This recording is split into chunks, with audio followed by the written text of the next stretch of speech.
Bonsoir, on se retrouve sur un nouvel épisode du Codes. Hmm, Voilà, nous on a un certain nombre de questions. Je crois qu'il va y avoir un thème commun avec ce que je suis en train de voir. Ça va rendre la chose un peu intéressante. Ok. La première question que l'on a ici, c'est comment pouvez-vous identifier vos passions et vos talents pour trouver votre vocation? Identifier passion et talent. Généralement, lorsqu'on parle de nos passions, pour identifier nos passions, il faudra essentiellement s'observer. Il y a certaines activités que, à un moment donné ou à un autre de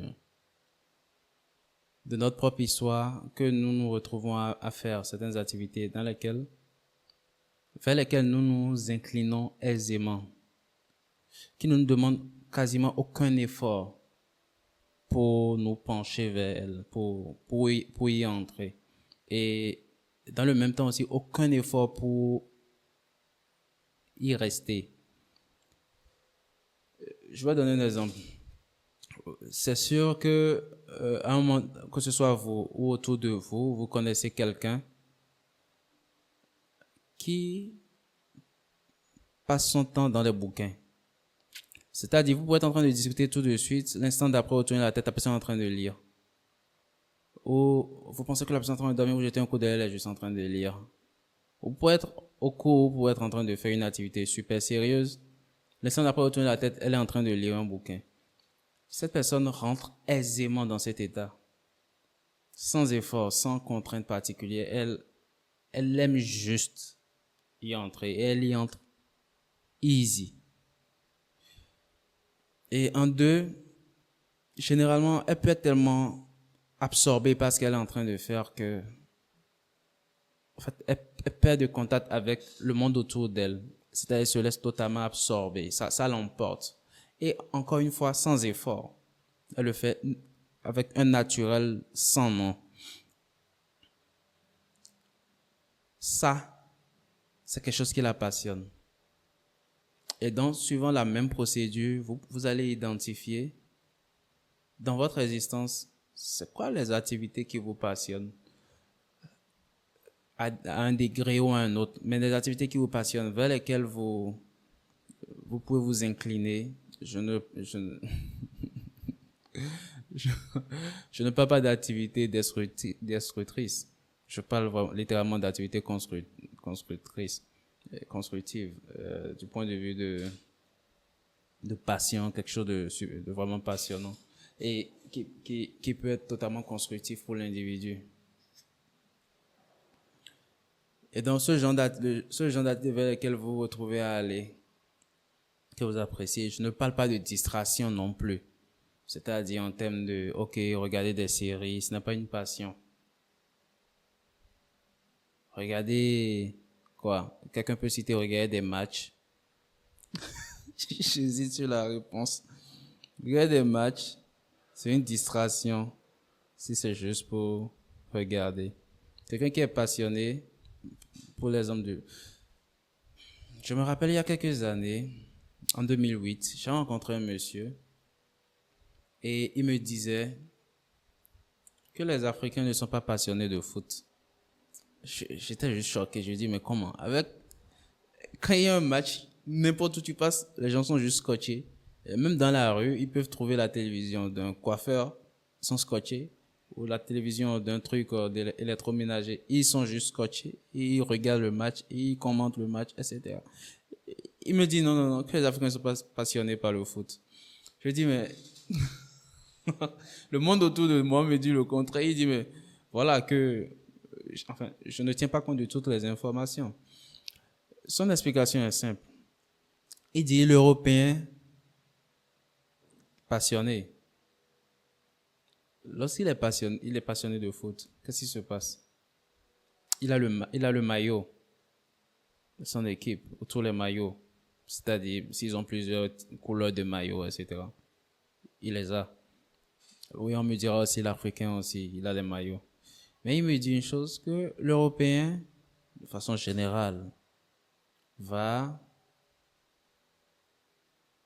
même s'il n'a pas les moyens, cotiser, mois après mois, des fois année après année, pour aller suivre au moins un match. Il connaît toutes les statistiques comme l'Africain et il va cotiser. Parce qu'il faut qu'il soit dans le stade, il faut qu'il soit présent, il faut qu'il vive la chose. Il faut qu'il soit là, qu'il soit dans l'action. Il faut que, il faut juste qu'il y soit. Et si ces moyens ne lui permettent que d'assister qu'à un seul match et qu'il faudrait que ça lui prenne 5 ans pour économiser pour ce match, qu'il en soit ainsi. Il va quand même le faire. Ça, c'est la passion. Rester derrière son écran pendant un match, un maillot à 2 balles. Bien sûr, des fois, ils peuvent prendre des maillots au vrai prix. Hein. Et connaître toutes les statistiques, ce n'est pas vraiment ça, être passionné. Être passionné, c'est être dans la dynamique être dans le mouvement de. Donc, si on me donne l'exemple du foot, ça peut être discutable. D'un certain point de vue, quelqu'un qui adore regarder le match de foot, on peut dire qu'il est passionné par le foot, mais dans le même temps, c'est pas vraiment ce qu'on définirait comme étant de la passion. Quelque chose que je définirais comme étant de la passion du point de vue par exemple, de ceux qui aiment regarder le foot, ce serait quoi? Et ce que je dis va être valable pour ceux qui aiment regarder des films, par exemple. Tu as regardé un match, ou tu as regardé des matchs, ou tu as regardé une série. Et ce n'est pas juste pour te divertir, mais tu aimes construire des idées, tu aimes construire des stratégies, par exemple pour le foot. Tu aimes construire des stratégies. Il y a un monsieur qui a transformé sa passion, parce que pour lui c'est vraiment une passion, pas une distraction, en activité. Je ne connais pas son nom, mais je sais qu'un certain nombre de personnes le suivent. Il a été invité un certain nombre de fois aussi. Je ne sais pas de quelle nationalité il est, et il s'est improvisé commentateur. Et il commente lui-même les matchs de foot à sa sauce. Et voilà, il en fait pas le monde entier, il en fait pas sur la toile. Je ne regarde pas le foot, donc je ne le connais pas vraiment. Voilà. J'ai juste vu une seule fois une vidéo de lui, quelqu'un d'autre qui regardait. Voilà comment j'ai su qu'il y a ce genre de profil d'individu. Mais tu sais que c'est quelqu'un qui est passionné. Il ne fait pas juste que parler pour perdre du temps, parce que beaucoup de gens parlent, commentent les matchs, mais leur passion est discutable. Leur passion est discutable. Donc l'idée, c'est de trouver au fait ce genre d'activité dans laquelle vous pouvez rentrer sans effort et dans laquelle vous pouvez rester et ne pas sentir le temps s'écouler. Je ne parle pas de distraction, bien entendu, mais une réelle activité qui pour vous emporte, vous enflamme. D'accord? Et construire des choses autour. Pour quelqu'un, ça peut être du skateboard. Pour beaucoup, c'est une distraction. Mais la distraction peut être convertie en passion. Lorsque vous scrollez sur le portable, il n'y a pas moyen que ce soit une passion. C'est de la distraction. Donc, il y a des activités, bien entendu, que l'on peut convertir, qui peuvent être considérées comme étant des passions. Et il y en a d'autres qui ne peuvent juste pas être convertis en passion. Donc, quelqu'un qui fait du skateboard, c'est sa passion. Ça peut devenir quelque chose de vraiment noble, au fait, dans le temps, puisque l'idée de la question qui m'est posée ici est de trouver, d'identifier, au fait, les passions et les talents pour trouver sa vocation. Donc, comme dans l'exemple que j'ai donné tout à l'heure, le gars qui est passionné de foot et qui a commencé par faire des commentaires de par lui-même, pour son propre compte, puis maintenant il se fait un nom. De la même façon, vous avez des passionnés de skateboard qui, ont commencé par compétir et gagner des trucs dans le sens. Ainsi de suite. Je peux juste être un passionné de jeux d'échecs et me lancer dans un truc, ou je suis un passionné de littérature, d'un style particulier de littérature, et je peux devenir un critique dans le domaine, ou faire des revues dans le domaine. Sur YouTube, vous allez voir des personnes qui réalisent des audiobooks, ou qui font des récaps au fait de bouquins qu'ils ont lus. Pourquoi? Parce qu'ils sont L'individu, il est là, il est passionné par le monde, par la lecture déjà, et par tout ce qui est développement personnel du point de vue, disons, modèle mental, etc., stratégie de business, la biographie de modèles de succès, ou quelqu'un d'autre qui est totalement passionné par la Rome antique et qui a tout lu, qui a fait le tour du monde sur la question, ou quelqu'un d'autre qui est juste passionné d'histoire de façon générale. C'est quelqu'un qui va dévorer les bouquins ou dévorer toute forme d'article, toute forme de revue en question, en rapport avec le sujet. Le converti en vocation, ils sont nombreux sur YouTube, tout au moins. Et beaucoup de podcasts sont dans cette dynamique des gens qui ont pris le temps de convertir leur passion en vocation. L'exemple le plus populaire selon moi, c'est Joe Rogan, un passionné d'arts martiaux. Et un passionné c'est quelqu'un de super curieux. Il a une passion pour le fait d'apprendre. C'est pas très courant. Il a une passion pour le fait d'apprendre. Et devinez quoi, il a su transformer cela en vocation. Il commente les matchs de l'UFC et il a un podcast qui est numéro 1 à tout point de vue. Et donc, ce sont des activités qu'il fait, qu'il adore faire. Tranquille, il en discute, c'est son manger, en fait. Et voilà, quand il s'y met, le temps n'a tellement plus de poids pour lui. Le temps ne compte juste pas. Il est juste à fond dedans. Et puis voilà. Et lorsque l'on suit ses podcasts, on sent qu'il est juste présent. Il y est à fond. Il y est juste à fond. Il est juste là. Il adore cela. Et ce n'est pas du taf pour lui. C'est juste qu'il adore faire. Ouais, et c'est totalement constructif. Et lorsque on le voit commenter un match, c'est de la folie. C'est juste de la folie. Moins de demi, il est sur le ring.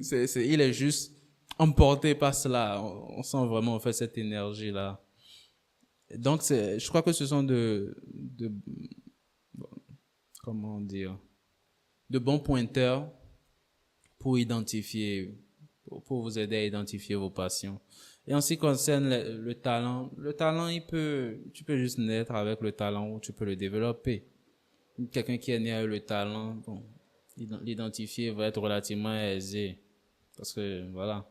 Maintenant, de l'autre côté, c'est possible de le développer. Et là, on va un peu parler d'identification. Il va s'agir de le choisir. De choisir le talent que l'on veut développer, que l'on veut acquérir et de travailler pour cela, pour faire de ce talent notre chose. Et convertir cela maintenant en quelque chose en une activité profitable pour tous.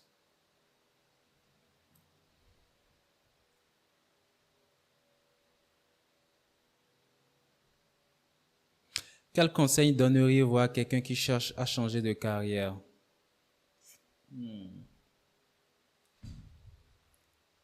Quelqu'un qui cherche à changer de carrière. Je pars du principe que la personne sait déjà vers quelle carrière elle veut s'orienter, c'est-à-dire, elle a décidé, ok, c'est quoi sa prochaine carrière. Quoique même de ce point de vue, il y a différents types de modèles. Parce que quelqu'un, il a changé de carrière, changé totalement et définitivement de carrière et adopté une nouvelle carrière. C'est-à-dire, en dehors de la première carrière, peut-être j'adopte une deuxième carrière ou peut-être une troisième carrière en plus et je gère toutes mes carrières en même temps. Ou il y a le schéma où je laisse ma première carrière, j'adopte ma deuxième carrière et puis je m'y tiens. On va essayer d'aborder les deux points. Fondamentalement, quelqu'un qui veut changer de carrière, je vais juste essayer de répondre à la chose de cette façon. Après avoir identifié la carrière, la chose la plus simple et selon moi la première chose à faire à partir de ce moment, c'est d'élargir son relationnel à des individus qui sont dans la carrière de choix, qui font déjà carrière dans la carrière de choix. Cela va consister en quoi? Est-ce qu'il y a des after-work? Est-ce qu'il y a des séminaires? Supposons que je veux rentrer dans le monde des affaires. Prenons quelqu'un qui est dans le légal et qui veut rentrer dans le monde des affaires. Dans le monde légal et qui veut rentrer dans le monde des affaires. Il doit identifier, est-ce qu'il y a des conférences en rapport avec le domaine des affaires où des investisseurs vont être présents, ce genre de trucs? Est-ce qu'il y a des after-work d'individus qui sont dans le domaine des affaires? Est-ce qu'il y a des clubs où ces individus se retrouvent? Est-ce qu'il y a des événements où l'on peut rencontrer de façon privilégiée ces individus et fréquenter ces événements et discuter, élargir son relationnel? Et discuter, c'est-à-dire, lorsque vous entrez dans un milieu nouveau, vous êtes nouveau, bien entendu, et c'est de se présenter de façon à ce que les gens ils sachent à qui ils ont affaire. Non seulement cela, mais qu'ils sachent comment vous soutenir. Lorsque vous entrez dans un milieu nouveau, vous expliquez, voilà ce que je fais et voilà ce que je veux faire. Et voilà pourquoi je suis ici, etc. Et ce qui va faire que, forcément, à un moment donné, vous allez trouver une personne ou deux qui vont vous prendre sous leurs ailes. Et voilà, qui vont peut-être être juste de bons potes, mais c'est pas dans l'intention d'être de bons potes, qui vont quand même vous donner de bons tuyaux en rapport avec l'activité. Bien sûr, on n'est pas encore à l'étape où vous êtes déjà en train de mener l'activité, on est juste à l'étape où vous essayez juste d'élargir votre relationnel. Et de ce point de vue, le pourquoi de la chose, c'est quoi? Vous avez assisté à un événement, deux événements, vous avez rencontré des gens, vous avez échangé, etc. Et vous êtes en bon terme avec ces gens. Ces gens, ils sont du domaine, donc ils sont plus informés que vous par rapport aux trucs qui se déroulent dans le domaine. Les gens vont savoir que, ok, tel jour, il y a tel événement à tel endroit. Mais parce que la dernière fois, vous avez eu un très bon échange avec Monsieur X. Ah, tiens, Dumas, voilà, la prochaine fois, il y a un truc sur l'investissement à tel endroit. Bon, vu que tu t'intéresses au truc, au domaine, je me suis dit, ça te dirait de venir. Mais ce serait juste possible parce que j'ai été introduit dans le secteur, dans le domaine, ou du moins je me suis présenté. Et lorsque vous rendez disponible pour ce genre de truc, cela vous permet d'élargir encore votre cercle relationnel et d'en apprendre encore beaucoup plus. Parce que les gens je donne l'exemple du monde des affaires. Les gens se parlent et ils vont se parler juste des choses en rapport avec le secteur ou même s'ils parlent d'autres choses, ils vont généralement parler de la façon dont les choses dans les autres domaines affectent leur domaine. Et non seulement ça vous permet d'avoir plus d'informations, d'en savoir encore plus sur le domaine, mais ça vous fait participer à une dynamique bien donnée. Ce qui fait que dans un autre contexte, lorsque vous serez avec d'autres personnes dans le même domaine, vous aurez de la conversation, vous saurez de quoi parler, vous serez intéressant. Et parce que vous êtes intéressant, les gens seront intéressés par vous. Et parce qu'ils sont intéressés par vous, ils vont vous accepter plus simplement et vont vous faire participer à des choses. Ils vont vous faire des propositions. Ah, tiens, il y a tel deal dont telle personne est en train de me parler. Je pense que ça pourrait t'intéresser. Pourquoi pas? Et tout de suite, vous vous retrouvez à réaliser des deals avant de vous en rendre compte. Et donc, premier truc, le relationnel. Et pour cela, il faut s'exposer. S'exposer, c'est aller à des endroits où vous rencontrerez les personnes qui font ce que vous voulez. Éventuellement, évidemment, ce ne sera pas dans leur cadre professionnel parce que justement, ils sont occupés à travailler. Et vous aussi, sûrement, parce que vous êtes toujours dans votre carrière de base, êtes occupé à travailler. Donc forcément, dans des créneaux, ce sont des activités collectives, etc. C'est un. En deux, vous cultivez un tant soit peu sur le secteur d'activité, c'est-à-dire avoir au moins un certain nombre de rudiments sur le secteur d'activité. Je suppose que vous devez être vraiment intéressé, tout au moins suffisamment intéressé pour avoir quelques bases d'informations en rapport avec le domaine, ce qui fait que vous aurez toujours matière à dire lorsque vous serez avec ces gens-là, en tout cas en rapport avec le domaine. Et l'autre chose, c'est qu'il faut se rendre disponible pour ce genre de rencontre. Se rendre disponible, cela revient à quoi? Ça fait le troisième point. Se rendre disponible, c'est comprendre que pour mener tout le monde, toutes les carrières ne permettent pas à tout le monde de pouvoir avoir une carrière secondaire, c'est-à-dire deux carrières en même temps. C'est-à-dire des carrières qui vont juste vous consumer votre temps. Et donc, cela rejoint le point, toujours dans le même état d'esprit, pardon. Il y a le concept d'activité à temps partiel. C'est un concept que j'ai eu à utiliser aussi à un moment donné, mais c'est pas un concept très sage. Quoique, dans certains cas, ça va être ce que la plupart des gens vont se retrouver à faire. Cela suggère quoi, une activité à temps partiel? Que l'on investit juste une partie de son temps, en fait, dans cette activité, dont on ne s'investit pas pleinement. Et ce pourquoi je prends ça avec pincette aujourd'hui, c'est que ce n'est pas toujours la bonne façon d'opérer. Généralement, si vous voulez qu'une activité vous soit rentable, vous devez juste être à 100%. Pas y être à 100% pas y être 100% de votre temps, mais y être à 100%. C'est-à-dire pour le temps que vous le faites, vous devez bien le faire. Mais vous devez pouvoir y consacrer du temps. Vous devez y consacrer le temps qui lui est dû. Vous devez consacrer du temps et le temps qui lui est dû, dans tous les cas. Et donc, ce n'est pas vraiment une activité à temps partiel, mais c'est une activité à laquelle vous devrez consacrer le temps qui lui est dû et du temps. Parce que c'est seulement dans ce créneau que vous pourrez réaliser votre transition de la première à la seconde carrière.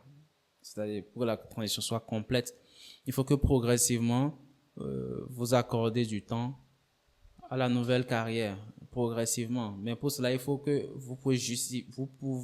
que vous arriviez à justifier au fait cet accord de temps. Et pour cela, il faut donc que vous ayez des activités qui vont meubler au fait le temps que vous allouez de nouveau à cette nouvelle carrière, que vous allouez à cette nouvelle carrière. Et naturellement, d'où viendront ces activités-là, de toutes vos rencontres, etc., de ce que vous aurez appris vous-même à votre niveau, et des contacts et des deals dans lesquels vous allez vous retrouver un moment ou à un autre. Donc, c'est des choses qu'il faut avoir à l'esprit lorsqu'on est dans la dynamique de changer de carrière.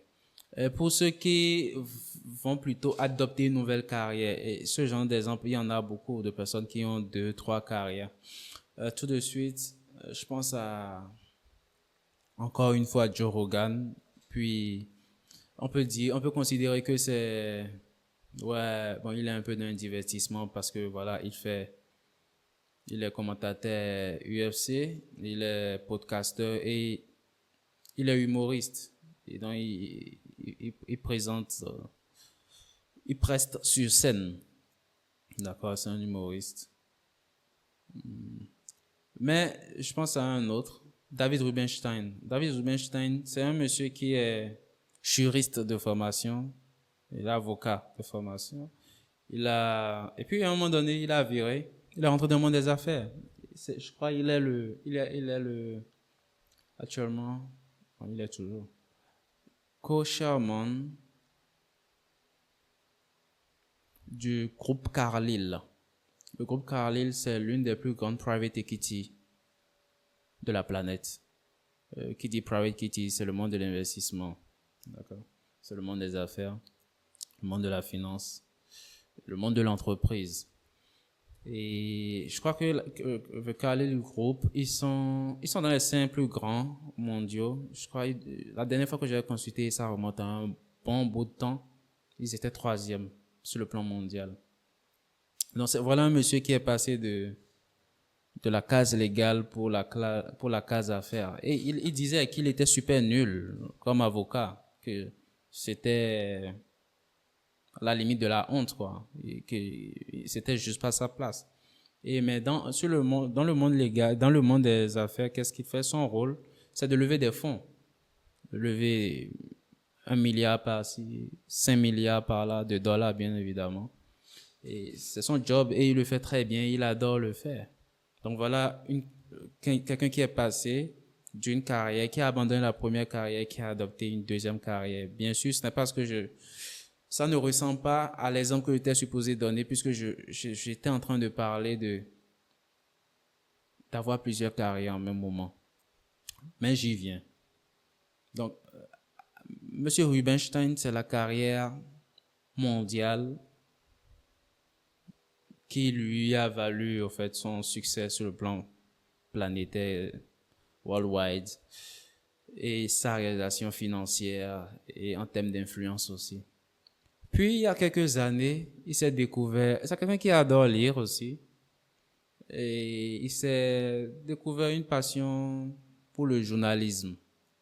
Et donc, il a commencé par faire une interview à gauche, à droite, par-ci, par-là. Et aujourd'hui, voilà, il y a un certain nombre il a son truc qui l'anime, si j'ai bonne mémoire, le Rubinstein Show, je sais plus trop. Et il y a certains plateaux pour lesquels, voilà, c'est lui qui est chargé voilà, d'animer, en fait, le plateau. Mais bien évidemment, il s'agit de plateaux en rapport avec le monde de l'investissement. En rapport avec le monde de l'investissement. Et dans tous les cas, c'est le genre de profil qu'il a interviewé beaucoup de sommités de ce monde, beaucoup de personnes, généralement dans le monde des affaires, mais des fois un peu des gens qui sont à chevaux entre le monde de la politique et le monde des affaires. Mais généralement, ça va tourner autour du monde de l'économie mondiale, au fait. Mais le fait est que c'est une carrière qui lui est vraiment, qu'il prend au sérieux, qui mène avec sérieux et avec ce qu'il faut, il consacre le temps qu'il faut, etc. Et il n'a pas délaissé pour autant ses obligations en tant que financier à l'échelle mondiale. Donc, voilà quelqu'un qui a vécu les deux schémas d'expérience, a laissé une première carrière pour une deuxième, et puis a gardé la deuxième et y a joint une troisième, et qui s'en sort très bien, qui a un succès planétaire dans les deux carrières. Je vous recommande de suivre un certain nombre de ces trucs. L'essentiel pour moi, c'est que bon, c'est quelqu'un qui s'éclate dans ce qu'il fait et il a le mérite, au fait, de le faire, de bien le faire. Disons-le comme cela. Disons-le comme ça. Je peux le trouver des fois super. Je ne veux pas dire, c'est pas direct. Je ne veux pas dire pressé, au fait, de passer à la question suivante, mais super comme ça dans cette question quand il discute avec les gens, un peu comme, ok, faut que j'avance sur la question suivante, faut que j'avance. Mais soyons honnêtes, il fait bien son truc, il le fait très bien. C'est-à-dire que quand tu suis, tu as ce que tu veux comme information à la fin. Quand il interviewe quelqu'un, il le fait bien. Et sa prestation sur le plan de la private equity, il n'y a pas raison enfin, les résultats parlent d'eux-mêmes. Ce n'est que du succès. Donc, on a l'exemple de Joe Rogan, où son emploi du temps est relativement plus le truc là, voilà. Il fait son podcast. Je crois bien, il a commencé avec, il a commencé avec le théâtre. Bon, pas le théâtre, avec la scène humoriste, etc. Et entre le podcast et les commentaires, je ne sais pas lequel a précédé l'autre.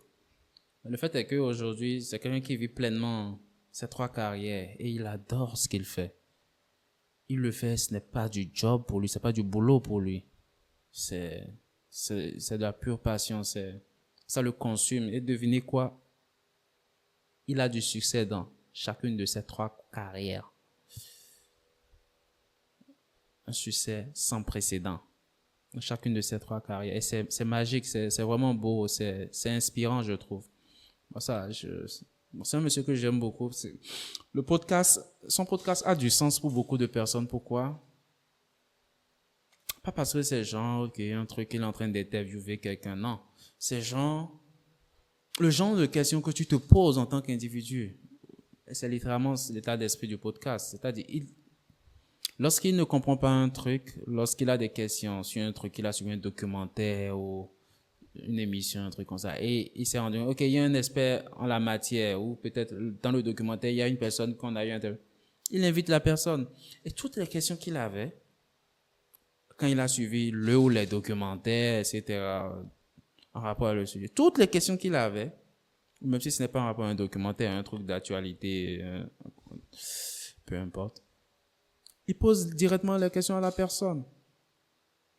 Et ce qui est magique, c'est que moi qui suis derrière mon écran et qui le suis, c'est-à-dire que c'est totalement humain. Il ne le fait pas d'un point de vue, je suis en train de faire un job, je dois avoir des questions super professionnelles, bien cadrées, qui répondent à tel canevas. Non, c'est des questions totalement humaines. Ce sont ces questions. Bien sûr, il le fait avec un professionnalisme qui ne dit pas son nom, parce que des fois, tu sais que, ok, tu sens qu'il dit des choses et il évite de trop titiller l'individu. Ça ne sert à rien d'offusquer. C'est quelqu'un qui se veut calme, chill, quoi, sans pression. Donc, il ne trouve pas d'intérêt à être en conflit avec encore un invité à lui. Les fois où ce genre de truc arrive, c'est généralement que bon, c'est la personne en face qui essaye de... Bon, là n'est pas la question. L'idée est que, bien que ce soit un truc super chill, il le fait avec le plus grand professionnalisme et il a un succès planétaire. Joe Rogan, c'est le number one en termes de podcast. C'est le king. C'est le king. Et commentateur UFC, il est juste bon. Bien sûr, ils sont tous à fond dedans, mais bon, voilà quoi. C'est juste magique, c'est juste magique. Et ces scènes aussi, il fait de bons spectacles. J'ai jamais suivi ces spectacles. J'ai vu juste quelques extraits.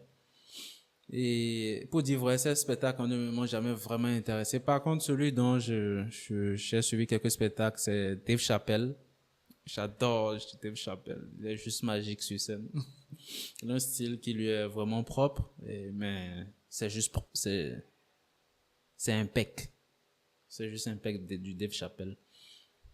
Donc c'est un peu cela, mais Dave Chappelle, c'est juste la scène, hein. Il n'a pas d'autre carrière de cachet.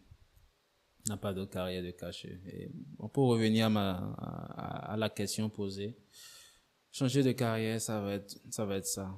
Savoir s'entourer pour le faire, consacrer du temps pour le faire. Et je pense que c'est bon.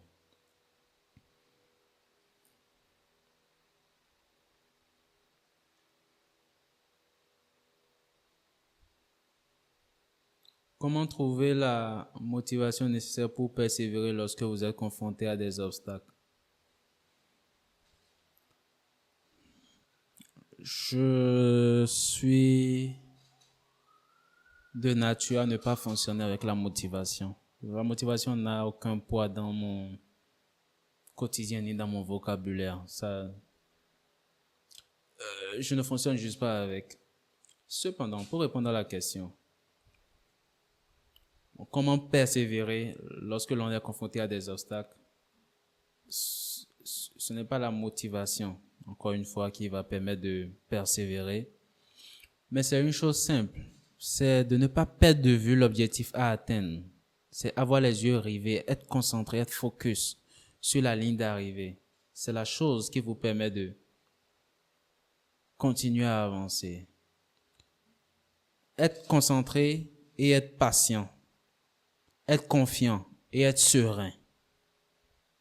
Être concentré sur l'objectif et être patient dans l'atteinte de l'objectif. Être patient et être serein. Avoir suffisamment de sang-froid pour savoir que, ok, il y a un obstacle, on va le passer. Il y en avait, on les a passés. celui qui est là aussi, on va le passer. On va être serein dans le fait que cet obstacle aussi va être passé. Continuer à avancer. En ayant juste dans le viseur l'objectif. L'objectif. La seule obsession, c'est les yeux rivés sur l'objectif. La seule chose, c'est la ligne d'arrivée. La ligne d'arrivée. D'accord. Pour moi, c'est ce qui nous permet de persévérer. Et tout cela soutenu par un état d'esprit optimiste. L'optimisme, c'est comme des plus, des points bonus que l'on se donne. Ça nous permet sur l'échelle de nos ressentis, de faire augmenter, d'accord, l'amplitude de nos ressentis, de faire augmenter l'amplitude. Plus on est optimiste, plus on se construit un schéma de pensée optimiste, plus il nous est aisé de continuer à avancer, de persévérer. Parce que l'optimisme ouvre la porte à la possibilité.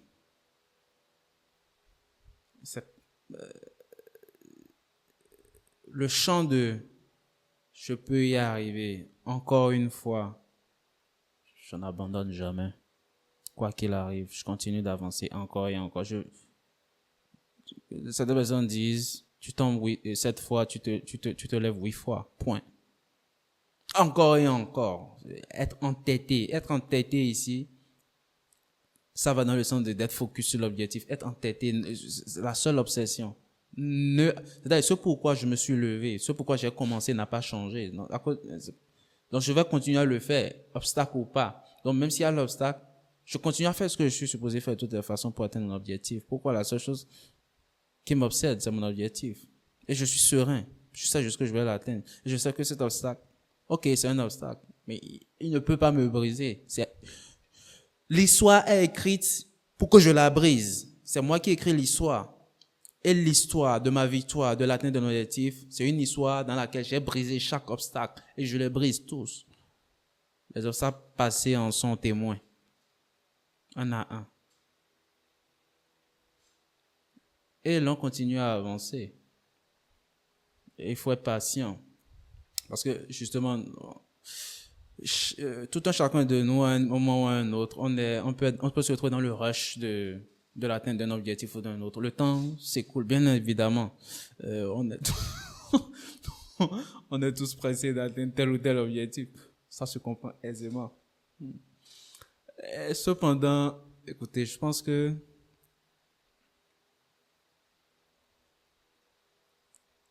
une autre façon que l'univers, que Dieu a de nous inciter à la sagesse, je vais dire, c'est en nous permettant de faire preuve de patience, développer de la patience. Il y a un verset de la Bible, je sais plus, c'est plus dans Habakkuk, je sais plus trop quoi, et il est dit, je me rappelle plus du verset en français, mais the vision has its own appointed hour. If it seems long, wait, for it is sure that it will not be late. Donc, si la vision semble long à s'accomplir, attends, patiente, parce que la chose qui est sûre, c'est que la vision ne sera pas en retard, elle va s'accomplir, attends. Je ne sais pas si quelqu'un peut retrouver le verset, ce serait une bonne chose. Juste pour dire, faire preuve de patience et d'être serein dans le fait que, ok, d'une façon ou d'une autre, à cette vision que l'on a, d'accord, cet objectif que l'on a, on va le réaliser, on va l'accomplir. Et c'est ainsi, aussi simplement que cela. Ah. Bien. Qu'est-ce que le succès signifie pour vous? Pour moi, que signifie le succès pour moi? Le succès pour moi, c'est l'accomplissement. quand j'entends succès ou quand je dis succès, je dis accomplissement. Parce que à chaque fois qu'on va dire accomplissement, il n'est pas possible de le concevoir sans succès. Le succès, c'est l'accomplissement. Mais l'accomplissement dans quoi? C'est un peu comme si je demandais le succès dans quoi? Pour moi, bon, on va rester aussi vague que la question, le succès, donc l'accomplissement. Maintenant, si je veux rentrer dans les détails en restant aussi général que la question, c'est dire que dans la vie, au fait, telle que nous la vivons, notre vie, est composée de différentes ères, de différents champs d'exercice. Et moi, je les classe généralement en 6 champs. On a la, la sphère spirituelle, la sphère relationnelle, la sphère de carrière, financière, la sphère physique et la sphère de la santé.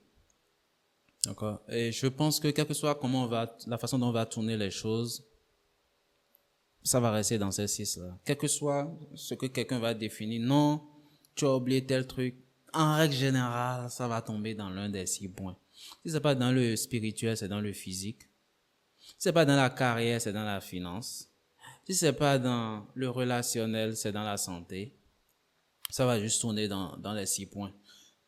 Et bien entendu, toutes ces sphères-là sont reliées les unes aux autres. Donc, une sphère va affecter une autre à un degré ou à un autre.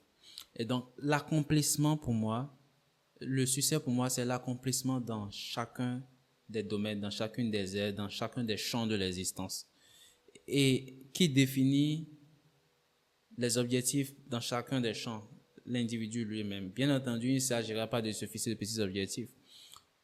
Bien entendu, il s'agira de se fixer des objectifs dignes du nom. Et c'est dans la capacité qu'a l'individu de s'accomplir, d'atteindre son objectif, qu'il a du succès. Et bien sûr, l'on doit être capable de définir, en fait, des objectifs dans chacune de ces sphères-là. Parce qu'il y a des objectifs à atteindre dans chacune de ces sphères. Et la façon dont chacune d'entre elles est liée l'une à l'autre, et donc qu'elles s'affectent l'une, puis l'autre, etc. De la même façon, notre accomplissement de l'un va être grandement aussi fonction de notre accomplissement dans l'autre. Je donne un exemple simple. Le type de carrière que vous faisiez va affecter votre finance de sphère. On est d'accord? Et le type de carrière que vous faisiez va affecter votre relationnel, c'est-à-dire le niveau de vie de votre famille, c'est-à-dire le nombre d'enfants que vous permettez d'avoir. Si vous allez en vacances, si vous avez le temps de passer du temps avec vos enfants ou avec des amis, quelqu'un qui est dans la santé, certaines spécialités en santé ne vous offrent pas forcément l'aisance de temps que vous voulez. Un neurochirurgien va être largement plus occupé à des heures même improbables comparativement à un ophtalmo. Ça va de soi. Donc, le type de carrière que vous allez choisir va affecter beaucoup de choses. Va affecter votre finance, va affecter votre relationnel. Et quand on dit relationnel, il y a différentes caractéristiques. On est dans le champ du relationnel, mais il y a différentes caractéristiques pour ce champ. Est-ce qu'il s'agit du familial ou il s'agit de celui de amical, etc. Non, est-ce que vous avez le temps de passer du temps avec votre famille ou avec vos amis, quand je dis vos familles, vos enfants, etc. Et ça, c'est une chose. Et le type d'activité que vous menez, donc de carrière que vous avez, va affecter quoi? Votre physique. Et qui dit physique dit votre condition physique. Quelqu'un qui, bien évidemment, fait de la maçonnerie aura une condition physique. C'est relatif ce que je vais dire là. Bon, c'est pas relatif, mais ça peut, c'est assez twisté. Je m'explique. Celui qui fait de la maçonnerie, il a un physique bien bâti, c'est-à-dire que du point de vue de son physique, il fait travailler son corps. Et celui qui est dans un domaine plus intellectuel devrait aussi faire travailler son corps. Ça fait partie des objectifs dans ce champ-là. Donc, celui-là devrait aller à la salle de gym. Mais celui qui fait de la maçonnerie, il fait déjà de la gym au quotidien. Enfin, il ne prend pas des trucs, mais il travaille déjà son corps au quotidien. Cependant, ce développement physique, donc le champ de physique, va affecter le champ de la santé des deux individus, mais pas de la même façon. Le gars intellectuel qui va à la salle de gym, la façon dont cela va affecter le champ de sa santé, ce n'est pas pareil que celui qui fait la maçonnerie. Celui qui fait la maçonnerie, peut-être il a tout le temps des courbatures, etc., etc. Donc toutes les sphères sont connectées l'une à l'autre et chacun doit pouvoir définir c'est quoi le prochain objectif à atteindre. Le prochain objectif digne du nom à atteindre dans une sphère ou dans l'autre et voir comment cet objectif affecte les autres sphères. Voir comment cet objectif va affecter les autres sphères et travailler, se constituer, s'organiser de façon à pouvoir réaliser toutes les tâches liées aux différentes caractéristiques de chaque champ, de chaque sphère. Donc je pense que c'est la définition du succès en ce moment va être l'individu qui va, on peut découper ça pour dire j'ai atteint du succès dans tel domaine, du succès dans tel domaine, mais le succès de façon ramassée va être l'accomplissement en fait dans toutes les sphères de l'existence. Un certain degré il y aura toujours un certain degré de succès dans une sphère ou dans l'autre. Mais le succès, un individu accompli, je peux avoir un certain accomplissement dans un domaine de l'existence et pas dans l'autre. On espère dans tous les domaines et de façon grandiose. Et là, on parlera de quelqu'un qui est vraiment accompli. Et c'est une grâce, quelqu'un comme ça, bien que ce soit son effort qui a contribué à cela, cela reste une grâce. Cela reste une grâce, cela reste une grâce, quoi qu'il en soit. Bien. Le succès est-il un objectif fixe ou un processus continu? Comme je l'ai évoqué un peu tout à l'heure,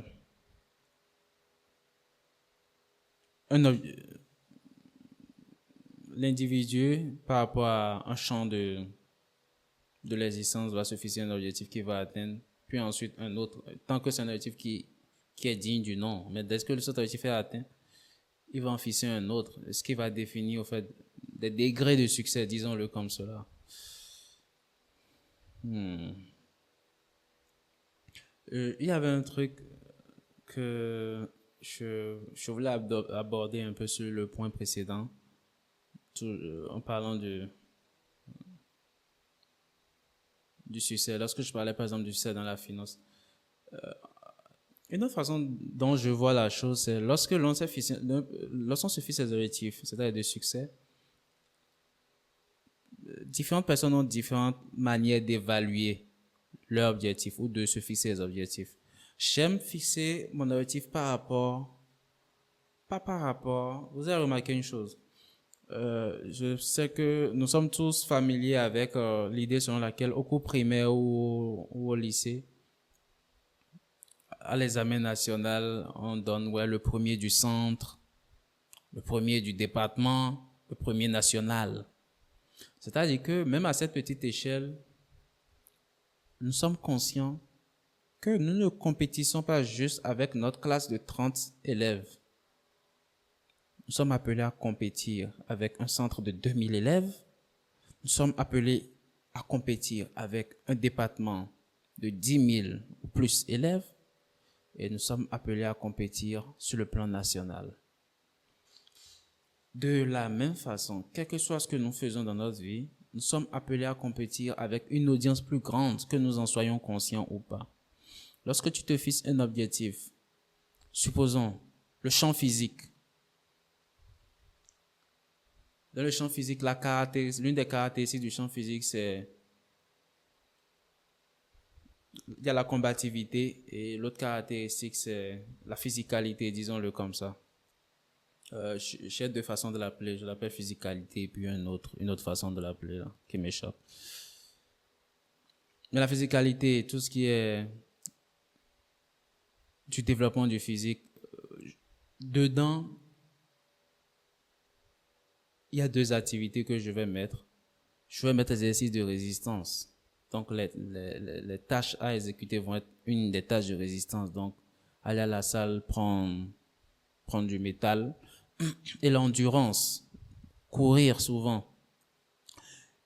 Ça, c'est l'une des caractéristiques de la physicalité.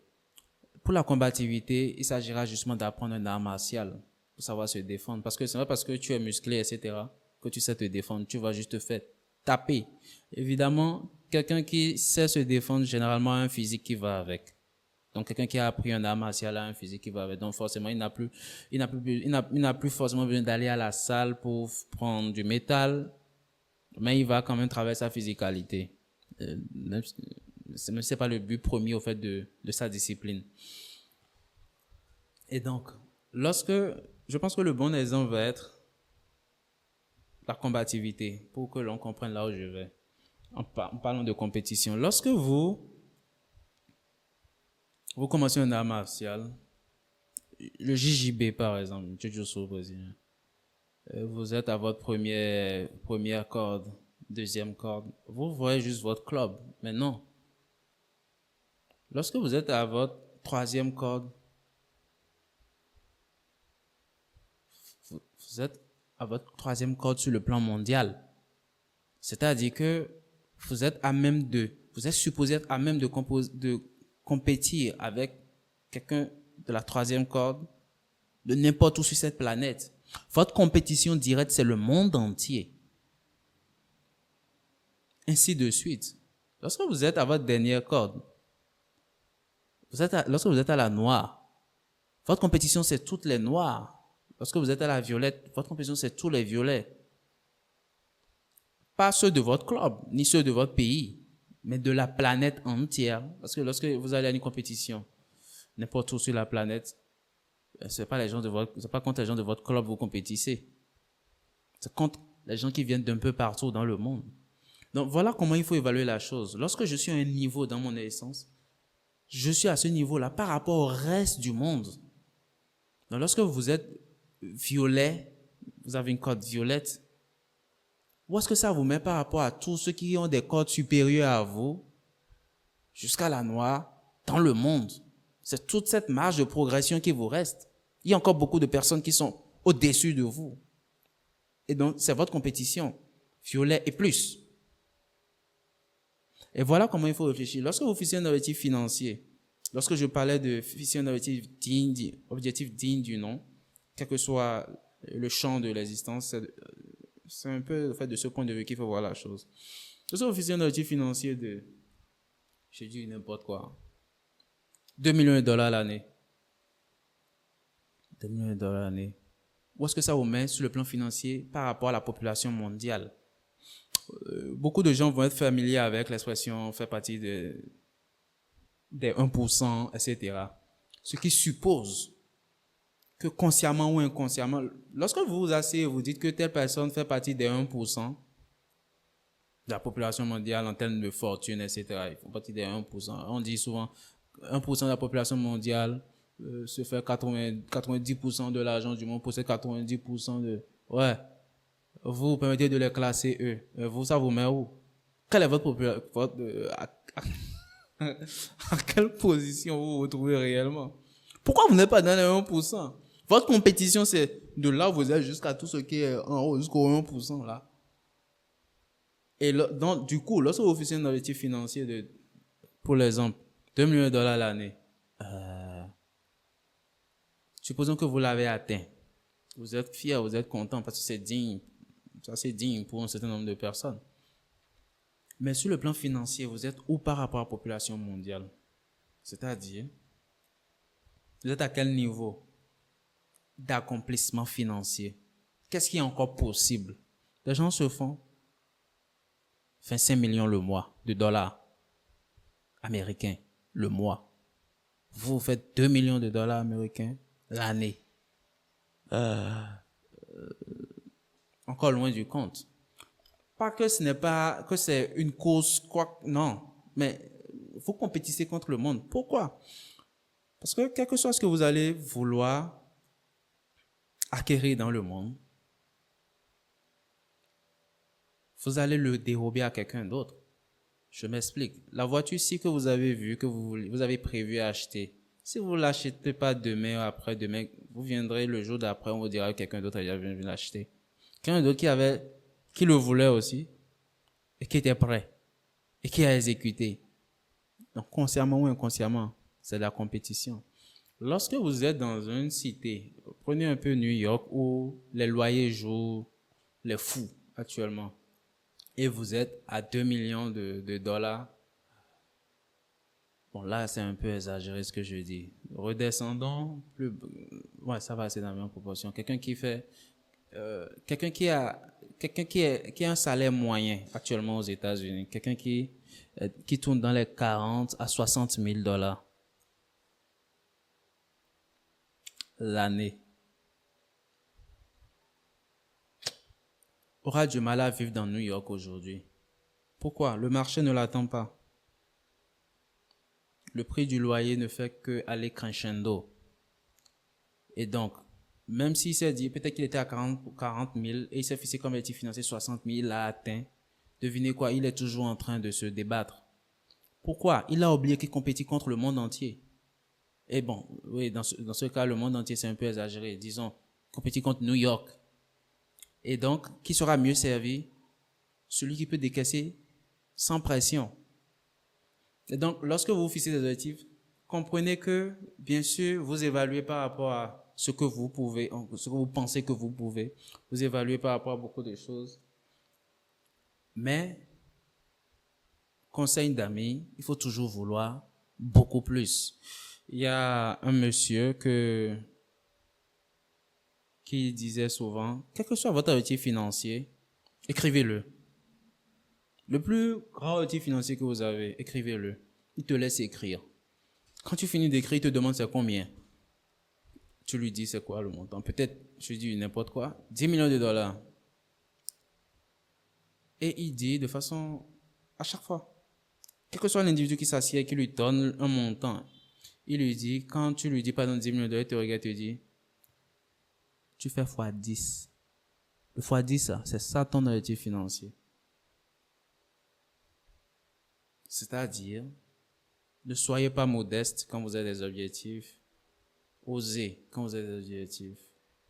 Et parce que, tic-tac, faut compétir contre le monde.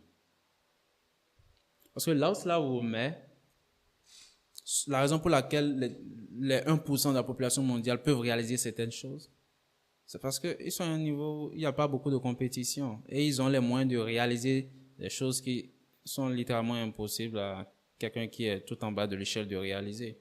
Donc, il n'y a aucun mal à avoir des objectifs, par exemple financiers, très grands. Il y a les accomplir, il y a s'accomplir à travers ces objectifs. Et naturellement, qui dit objectif financier va parler souvent aussi de carrière, parce que généralement, c'est la carrière qui va impacter, au fait, la finance d'un individu, indépendamment de ses investissements, sauf si sa carrière, c'est dans le monde de l'investissement. Dans tous les cas, tous ces éléments vont être liés. Et même lorsqu'il s'agira de la santé, le truc de fixer des objectifs, c'est l'autre exemple du point de vue physique. Lorsque quelqu'un va à la salle de gym, tout le monde prend des charges et on fait évoluer notre charge au fil du temps. Ok, peut-être je prenais du 10 kilos, maintenant je passe à 15 kilos. Après, nous savons tous qu'il faut progresser avec les charges. Et lorsque je peux prendre du 15 kilos par exemple, je sais que tous ceux qui prennent moins de 15 kilos, je leur dame le pion dans la salle. Et je sais donc que sur le plan mondial, je dame le pion à tous ceux qui ne peuvent pas prendre 15 kilos. Mais je sais que celui qui prend 100 kilos me dame le pion encore et encore. Donc, je continue de prendre 20 kilos, 25 kilos, 30 kilos, voilà. Parce que c'est la règle du jeu. Ne fais pas ça, tu stagnes. Celui qui stagne n'évolue pas, celui qui n'évolue pas n'existe pas. Et l'on comprendra à travers ce que je suis en train de dire, ou du moins tout ce que je suis en train de dire, même si j'étais revenu à la question de qu'est-ce que signifie le succès, c'est-à-dire je disais qu'il fallait que j'explique certaines choses. Tout ce que je viens de dire est en train de répondre à la question qui avait suivi en réalité, qui était de savoir si le succès était un objectif fixe ou un processus continu. Et je pense que j'ai largement répondu à cette question avec le peu d'informations que j'ai données. J'ai largement répondu à cette question. Le succès est un processus continu avec des bornes. Il y a des bornes. Les bornes vont constituer les objectifs que nous fixons. Bien sûr, on parle d'objectif fixe. Ce n'est pas l'objectif fixe dans la question ici va être considéré comme une fin en soi. Non, le succès n'est pas une fin en soi. C'est un processus continu avec des bornes d'objectifs le long du chemin. Le long du chemin. Et à chaque borne va décliner un niveau, un degré de succès. Un niveau de succès. Puisque le succès en lui n'est pas dans la borne, c'est dans son accomplissement. C'est dans notre capacité à atteindre cette borne qu'on a du succès. Ce n'est pas la borne en elle-même. Ce n'est pas le trophée en lui-même, le succès. C'est le fait d'avoir damé le pion à l'équipe adverse. C'est le fait d'avoir dosé l'adversaire en face. Ce n'est pas la ceinture. La ceinture ne vient que témoigner au fait de l'accomplissement. C'est l'accomplissement en lui-même, le succès. On peut fabriquer une ceinture, la donner à qui on veut. On peut fabriquer une coupe du monde, une coupe modèle monde et l'offrir à qui on veut. Mais il y a pas d'accomplissement pour soutenir cela. On peut fabriquer autant de coupes que l'on veut, mais il n'y a aucun accomplissement pour soutenir cela. Donc ce n'est pas ça le succès. Le succès en lui-même va être l'action qui a généré un résultat satisfaisant d'accomplissement. Qu'on va ensuite couronner avec notre ceinture, ou etc., etc., etc. Donc, c'est bien cela. Comment mesurez-vous votre propre succès? Comment je mesure mon propre succès? Le même individu qui qui disait de multiplier n'importe quel objectif financier que l'on n'a pas à 10, il dit aussi souvent un truc, il dit what gets measured gets accomplished. Ce que l'on arrive à mesurer, ce que l'on évalue, finit toujours par être accompli. C'est-à-dire, on réalise, pour progresser, il faut mesurer, il faut évaluer. C'est une façon plus simple de le dire. Pour progresser, il faut évaluer. D'accord. Et donc, oui, effectivement, j'ai une façon de mesurer mon propre succès. J'utilise une application. Et c'est très vrai, j'utilise une application qui en fait, c'est relativement structuré, un peu comme je l'ai dit, hein, comme je l'ai évoqué. Donc, j'ai des...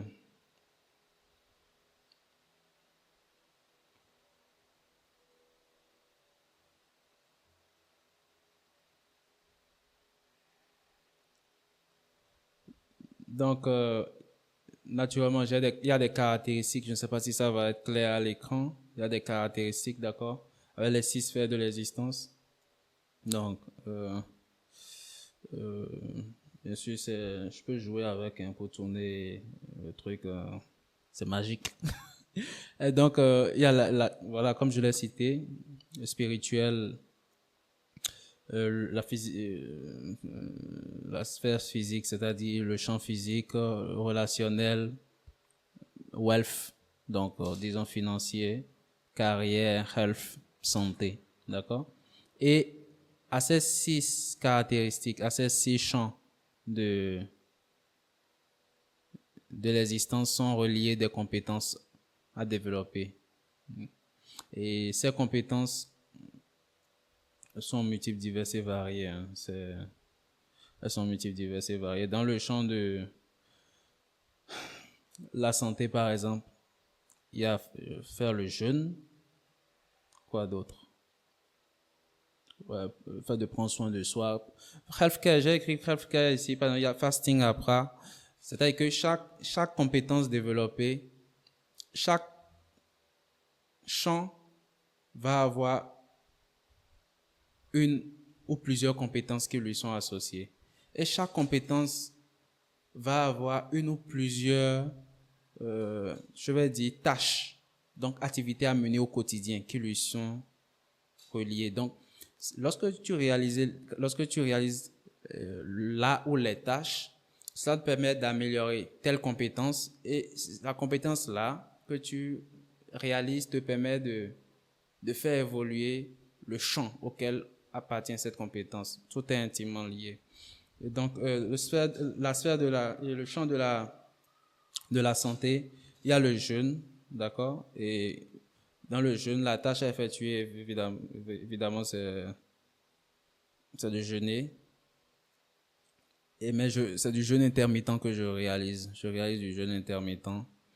Et l'autre compétence que j'ai nommée healthcare, tout simplement, prendre soin de soi, en fait, englobe plusieurs tâches.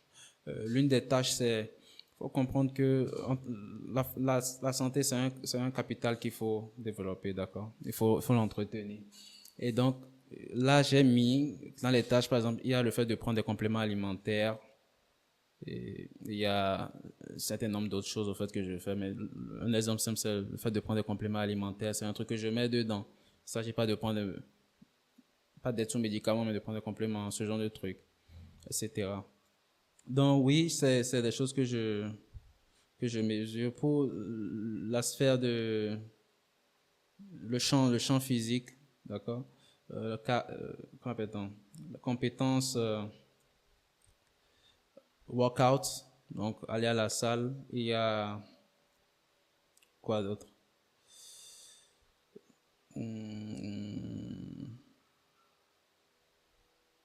Voilà, art martial, etc., etc. Donc c'est un peu cela. Spirituel, méditation, etc.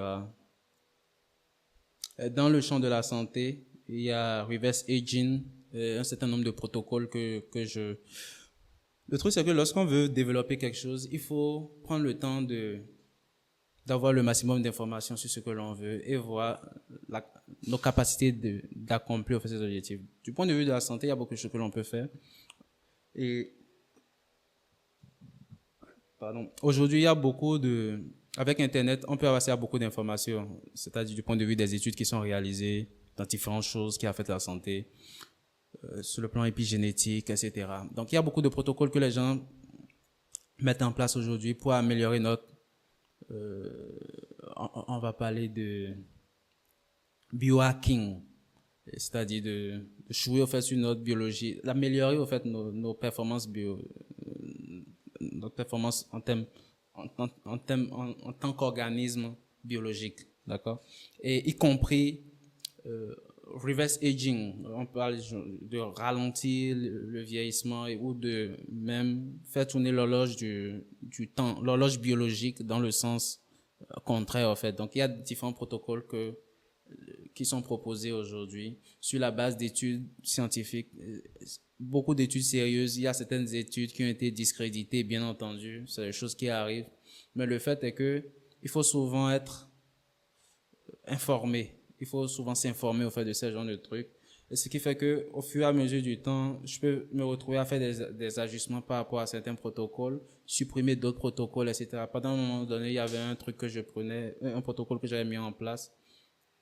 par exemple, toujours dans le reverse aging, par exemple, et par la suite, je suivais le docteur Peter Attia.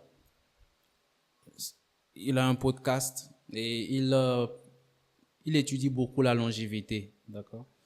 Il étudie beaucoup la longévité et pas juste le fait de vivre longtemps, mais le fait de vivre en pleine santé le plus longtemps possible et de façon digne, quoi.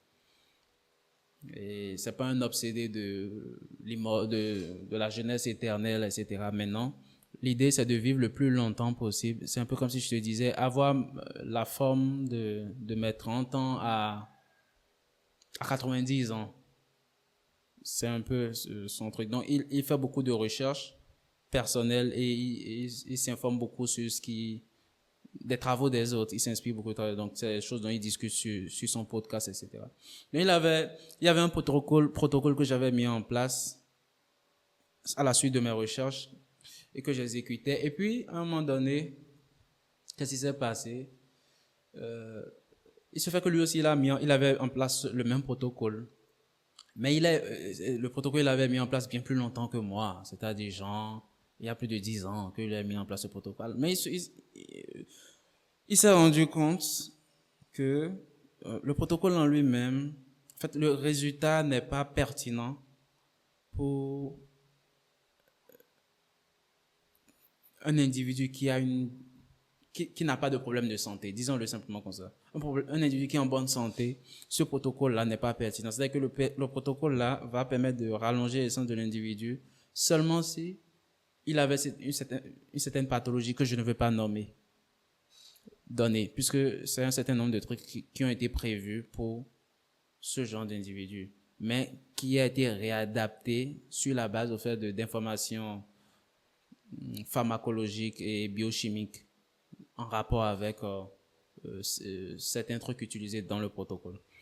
Et donc, il faisait comprendre que, OK, ça n'a pas de pertinence. Et donc, il a exclu du protocole. Et à la connaissance au fait des éléments qu'il a évoqués, d'accord, je me suis rendu compte, OK, ce protocole n'est plus nécessaire pour moi non plus. Donc, je l'ai enlevé des tâches à exécuter. Et donc, cela va plus contribuer à reverse aging que j'ai mis ici. Et ça, voilà. Et donc, l'idée, c'est de trouver des trucs qui s'améliorent. C'est un peu comme si je dis, une façon simple de le dire. Supposons que vous allez à la salle de gym pour développer votre physique, c'est-à-dire le champ de votre corps. Et le champ de votre corps, j'ai mis des thèmes, c'était juste sur l'inspiration. Qu'est-ce que j'ai mis? J'ai mis fitness, workout. Bon, on peut amalgamer les deux si on veut, ça n'a pas d'importance. Disons workout. Donc l'exercice pour bâtir du muscle, etc. Et dans les tâches que vous exécutez, supposons que vous exécutez du développé couché, du développé oblique, etc., etc., extension, etc., etc. Puis à un moment donné, vous continuez vos recherches sur le net, peut-être sur Internet ou peut-être avec des professionnels dans le domaine et ils vous parlent du fait que, OK, les exercices ciblés ne sont pas idéaux, surtout pour un début, surtout si on veut un développement, etc. Et généralement, c'est bien lorsqu'on veut faire des finitions, de faire des exercices ciblés. Et que donc il faut faire des exercices qui travaillent des groupes musculaires.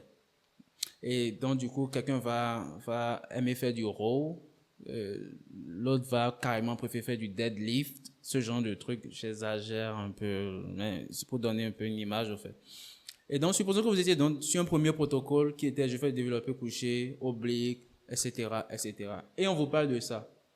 Vous changez de protocole. Si cela va à votre convenance, vous changez de protocole. Vous adoptez donc de nouveaux exercices, un nouvel enchaînement d'exercices à mettre en place. Et cela va naturellement donc affecter le résultat final qui est le champ du physique. Donc, au fur et à mesure que vous avez de nouvelles informations, vous mettez ça dans vos programmes. OK. Par exemple, je suivais le podcast du professeur Andrew Huberman, le Huberman Lab podcast. il parlait en fait il parle santé, d'accord? Il étudie la neurobiologie, neurosciences, si on veut. Et il aborde tout. Et tout ce qui va permettre d'optimiser les performances humaines, à tout point de vue. Et ces podcasts sont super intéressants et super pratiques. Et il expliquait par exemple un truc ils ont fait une étude, ils se sont rendus compte que avec l'exercice physique, on peut améliorer le niveau de testostérone, par exemple. Et ils se sont rendus compte que le meilleur, est-ce que j'ai dit la quantité?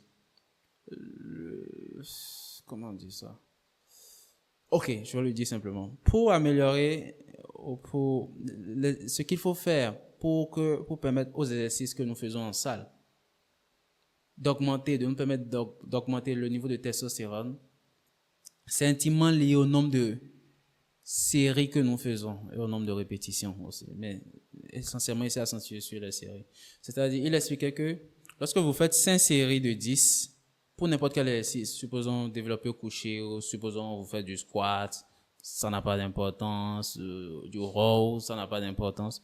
Supposons que vous faites 5 séries de 10, ça ne fait pas bouger les guilles de la testostérone.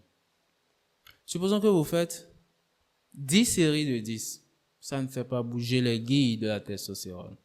Mais ils se sont rendus compte que lorsque vous faites 6 séries de 10, ça fait bouger les guilles de la testostérone. 6 séries de 10. Donc du coup, je me suis retrouvé à réadapter mon protocole pour optimiser cela parce que, je l'avoue, je fais du biohacking.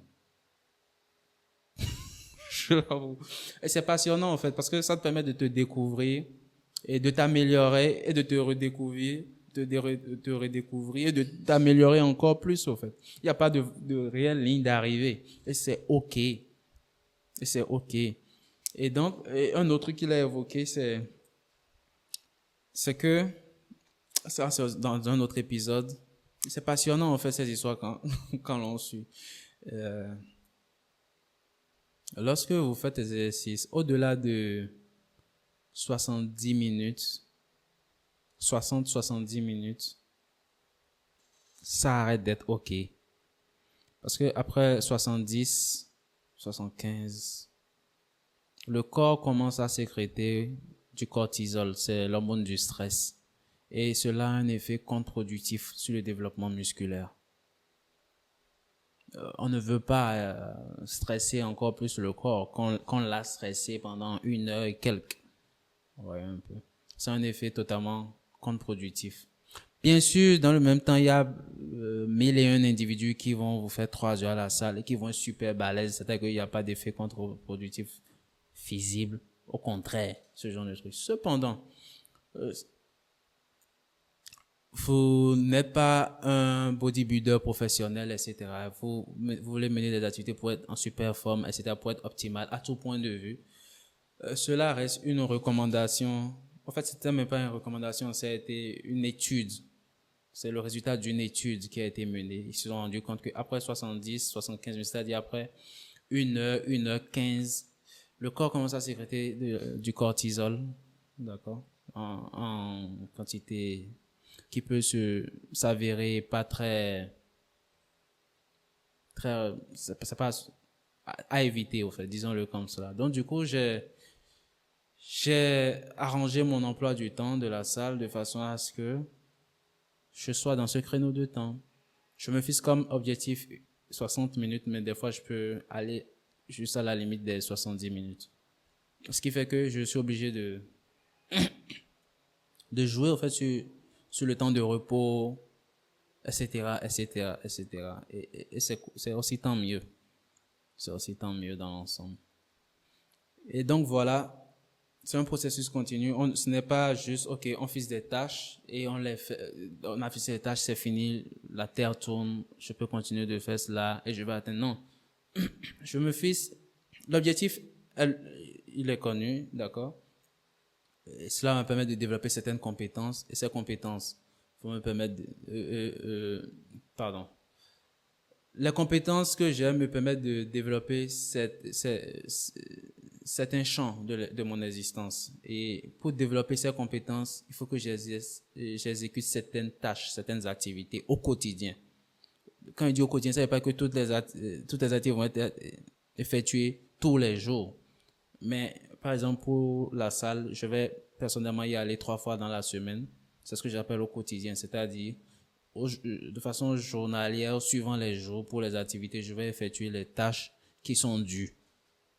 Parce qu'elles vont affecter une certaine compétence, parce que ces dernières vont affecter une sphère de mon existence. Il en va de même pour le relationnel. Donc c'est comme ça que j'ai établi la chose. Et c'est assez intéressant, c'est une application super intéressante. Ce n'est pas juste organiser les choses, c'est aussi établir comme je l'ai expliqué plus tôt, le lien entre les différents trucs. Et à chaque fois qu'une activité est effectuée, ça m'accorde un certain nombre de points suivant quelque chose c'est un baromètre que j'ai décidé antérieurement. Et voilà, cela va définir un certain degré de progression. Et il y a aussi des pénalités des fois. Naturellement, quand une tâche n'est pas exercée. Ce genre de truc. Et donc voilà un peu comment je mesure mon succès. Voilà un peu comment je mesure mon succès. Bien. Le succès est-il défini par les autres ou par vous-même? J'ai répondu en partie à cette question, ou du moins,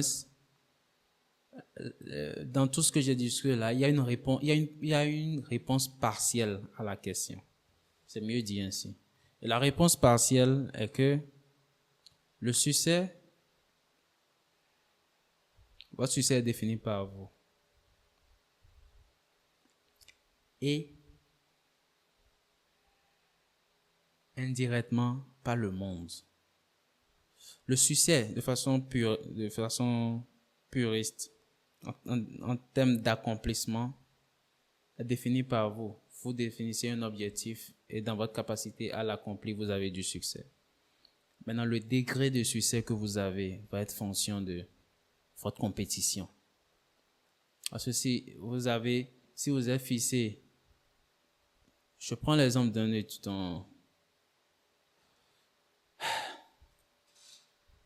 étudiant, il s'est fixé comme objectif d'être le premier de sa classe.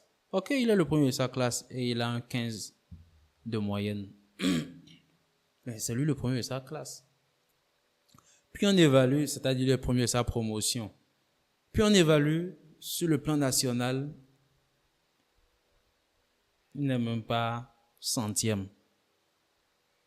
C'est noyé. Le poisson est noyé. le poisson a coulé. C'est-à-dire que ça ne veut rien. Ça ne veut juste rien dire. Il a beau être premier, ça ne veut rien dire. Parce que pendant qu'il a 15, d'autres ont 16, 17, 18, 19. Pendant qu'il a 15. C'est-à-dire au pays des aveugles. Donc, oui, il a du succès parce qu'il a accompli son objectif. Mais en perspective, parce qu'il est réellement. Parce qu'il va supposer que, ok, on va choisir, on va sélectionner les 5 premiers nationaux pour réaliser quelque chose. Il est centième. Déjà, une chose que l'on dit souvent et dont nous ne tenons pas souvent compte, mais qui rentre totalement en ligne de compte dans tout ce que je suis en train de dire, vous allez comprendre. C'est que personne ne se souvient du deuxième. Très peu de personnes, ok, quelqu'un peut me dire, les gens peuvent me dire, ok, la Coupe du Monde je dis n'importe quoi, prenez n'importe quelle année des années 1980. La Coupe du Monde qu'il a gagnée dans les années 80. N'importe quelle année où ça s'est déroulé. On peut me dire, voilà, ouais, c'était le pays. Mais très peu de personnes peuvent se souvenir du deuxième. C'est-à-dire de celui contre qui on a gagné. Bien sûr, les vrais amateurs passionnés ils ont les statistiques en tête, ils vont te sortir cela. Mais tout le monde s'en fout du deuxième. C'est un peu l'idée. Teddy Riner, il a été aux Jeux Olympiques, on sait qu'il a gagné l'or. Je dis ça, je ne sais pas quelle médaille il a gagné la dernière fois, mais je pense que c'est l'or. Je ne suis pas Mais je pense qu'il a gagné l'or, il me semble. On va se rappeler de l'or. Mais la médaille d'argent, qu'est-ce qu'on en a à faire? On ne se rappelle pas du deuxième. Personne ne se rappelle des perdants. Le deuxième est perdant. Il a perdu. Parce que personne ne va dire, bon, bien sûr, il y a quelques personnes quand même super fêlées qui viendront dire, ouais, qu'ils étaient allés compétir pour la deuxième place. Oui, je suis d'accord. D'autres vont dire, ouais, je visais que la troisième place. Je suis d'accord. Cependant, personne ne va compétir pour perdre. Perdre, c'est ne pas gagner. Et gagner, c'est être le premier. Donc, ne pas être le premier, c'est perdre. Donc, le deuxième n'est pas premier, donc c'est un perdant.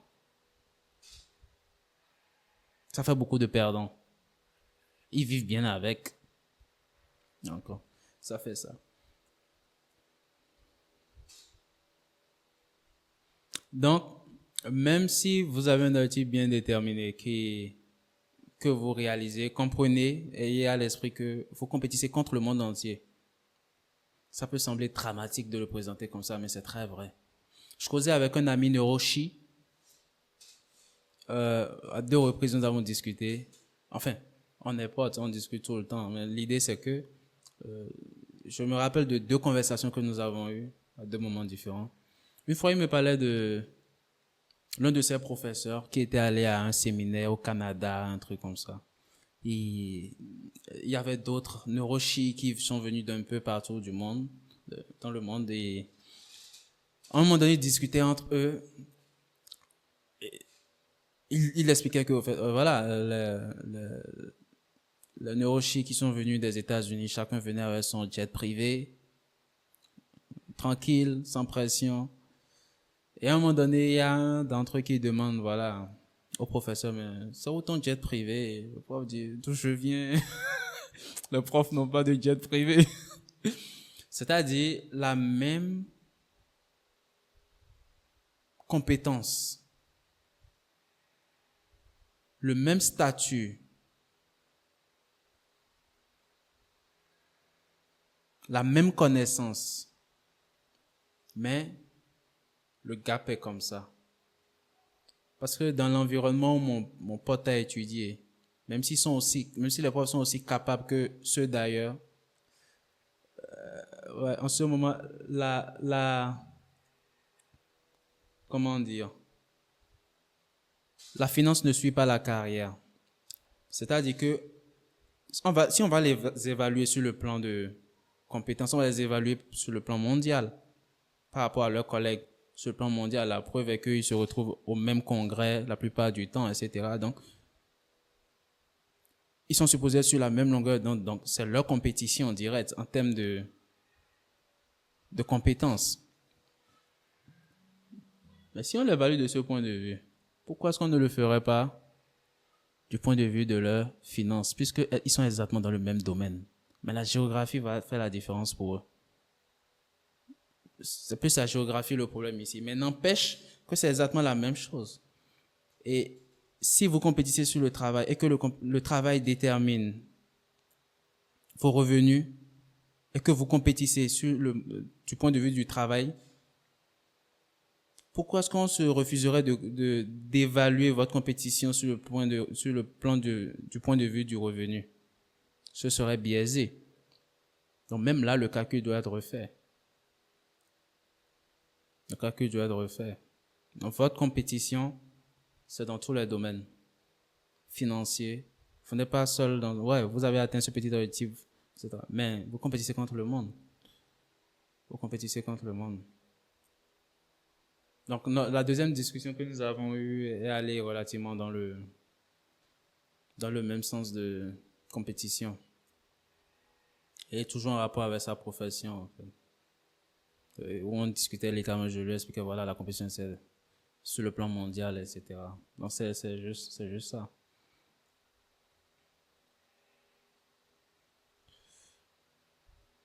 Le succès matériel est-il indispensable au bonheur?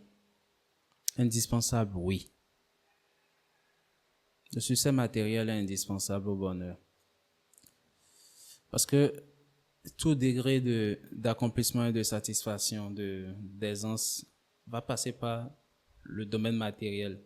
Il dit matériel, dit finance, forcément, dit santé, dit relationnel. Parce que les gens pensent que juste matériel, c'est les biens. Ça fait partie. Votre famille doit être dans un cadre cool, super cool. Vous voyez un peu ce que je veux dire. Vous voyez le genre de cadre cool dont je parle. Ouais, que vous aimez, les cadres cool de vos rêves. C'est ce que votre famille mérite. Et lorsque vous avez cela, vous êtes heureux. Pas parce que vous avez cela, ouais, ça. Non, mais parce que vous vous sentez accompli. C'est ce que vous avez toujours voulu. C'est ce que vous avez toujours voulu pour vous et pour les vôtres. Sur le plan physique, etc. On a dit, ouais, il est trop... C'est quoi l'expression? Les gens qui disent, il est trop matériel. Non, quelqu'un qui prend soin de son corps n'est pas trop matériel. Il s'occupe de lui-même, il s'occupe de son corps. Puisque la santé du corps est la première barrière pour protéger, justement. Enfin, pour vivre longtemps et pour vivre en pleine forme. C'est-à-dire l'entretien du corps, c'est la première chose que l'individu va faire.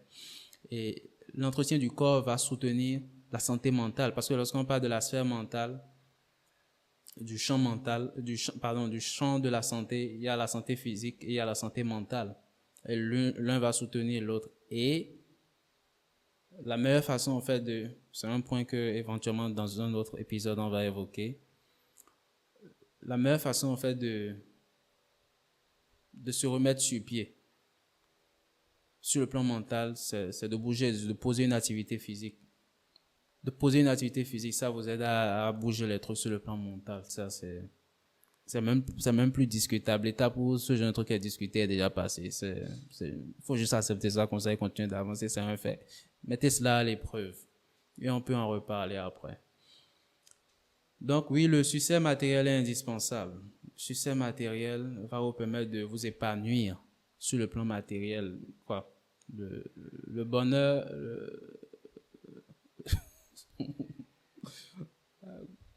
Comment est-ce que vous voulez parler du bonheur sans... Qui arrive à concevoir le bonheur sans accomplissement matériel, quel qu'il soit? Je ne dis pas d'acheter, lorsqu'on achète la dernière marque de telle voiture, la dernière série de telle voiture, non.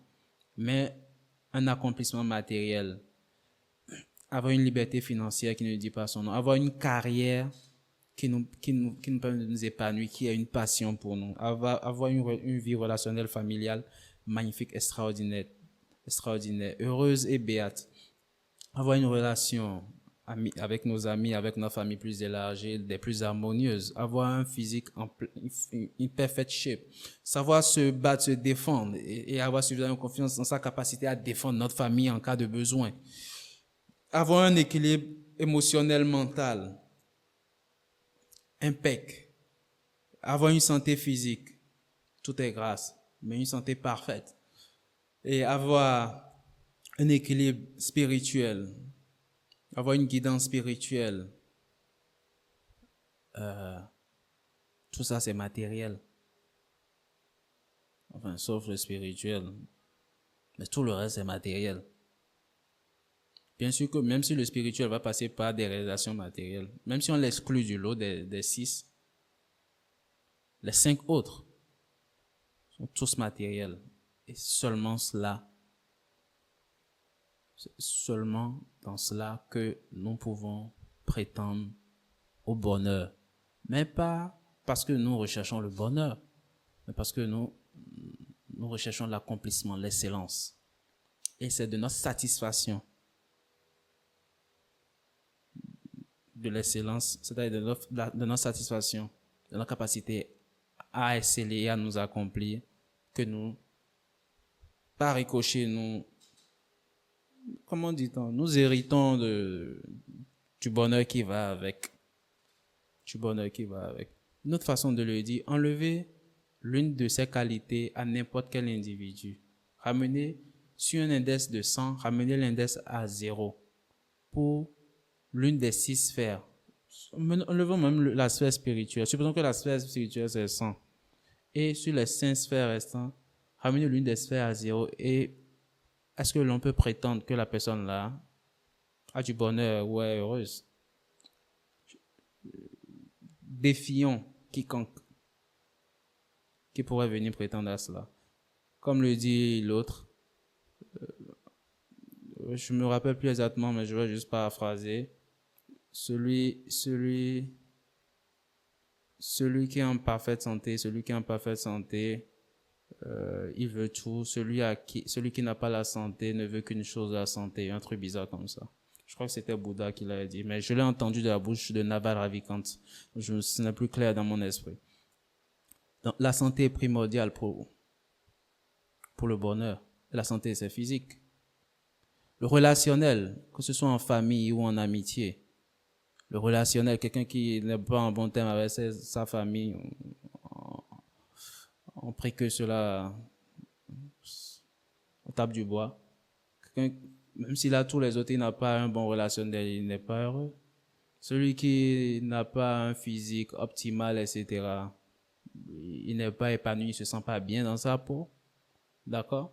On a dit santé, relationnel, physique. Celui qui n'a pas sa finance au point, je suis désolé, mais il ne pourra pas aller à Ibiza. Et quoi? C'est quoi le dernier point déjà? Carrière. Celui qui n'a pas une carrière épanouissante, qui fait des nuits blanches parce qu'il doit travailler 2, 3 boulots, etc., qui a un truc super stressant. Même s'il gagne tout l'or de ce monde, mais qu'il n'a pas le temps, un peu de temps pour lui-même. Je ne parle même pas encore du temps pour passer du temps avec sa famille, mais un peu de temps pour lui-même. Il n'a pas de nuit, il n'a pas. Je suis désolé, il va juste être minable. Il va se sentir misérable. Il va juste être misérable. Peu importe à quel point il serait fortuné dans ce contexte. Pour dire que tous les éléments qui contribuent à l'accomplissement contribuent au bonheur. Et sur cette note, je vous dis bonne soirée.